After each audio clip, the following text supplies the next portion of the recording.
Itong mga iimbestigahan ng mga kontratista na nagbigay umano ng pondo sa mga kandidato noong 2022 elections, umabot na sa 15 ayon yan sa Commission on Elections.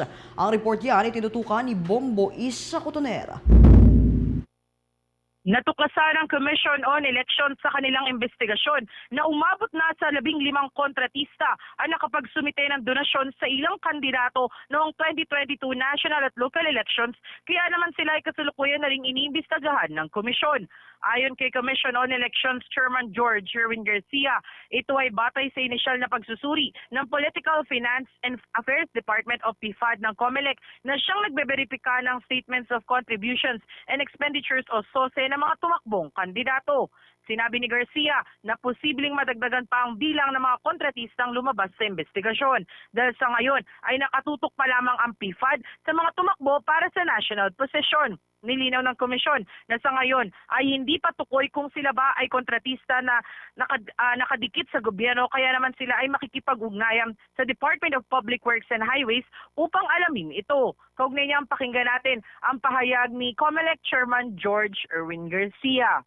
15 na po as of kahapon yung pong nakita ng ating pong Political Finance and Affairs Department ng mga contractors na nagbigay ng kanila pong suporta, tulong, donasyon sa mga kandidato noong 2022. Muna tayo.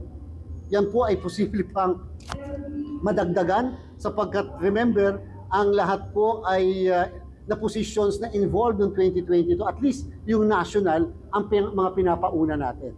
So maaari pa dagdagan pa po yung 15 na yan.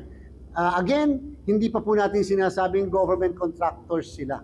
Base sa pagtingin, sila ay contractors. Kung sila ay may kontrata sa pamahalaan, at the time ng filing ng candidacy nung kanilang binigyan, o kaya naman after the filing of the candidacy nung matapos na eleksyon, nanalo, natalo yung mismong kandidato, yan po isang bagay na malalaman namin sa pamamagitan ng DPWH.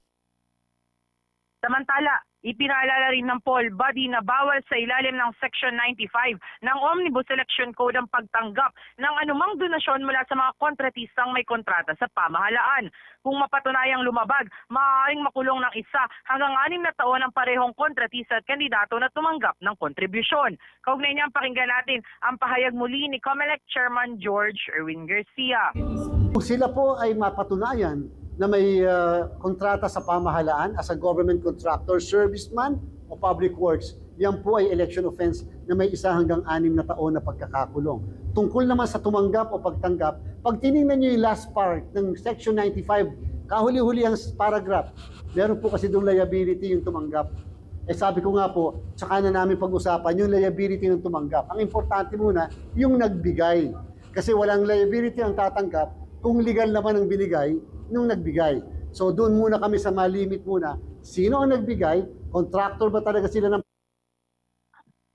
Naging mas kontrobersyal ang issue matapos ibunyag ni Pangulong Ferdinand Marcos Jr. at ilang senador ang umano'y ghost project sa flood control program ng pamahalaan. Kabilang sa mga kumpanyang nabanggit ang Center Waste Construction and Development Incorporated na umano'y nagbigay ng 30 milyong donasyon sa kampanya ni Senate President Francis Escudero noong 2022 elections.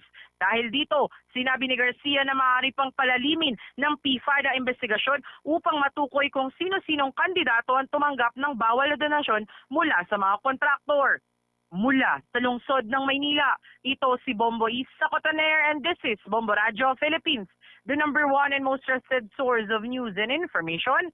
Basta Radio, Bombo! For the most trusted source of news and information, visit our website at www.bomboradio.com. Follow us on Bombo Radio mobile app, Facebook, YouTube, TikTok, and X, formerly Twitter.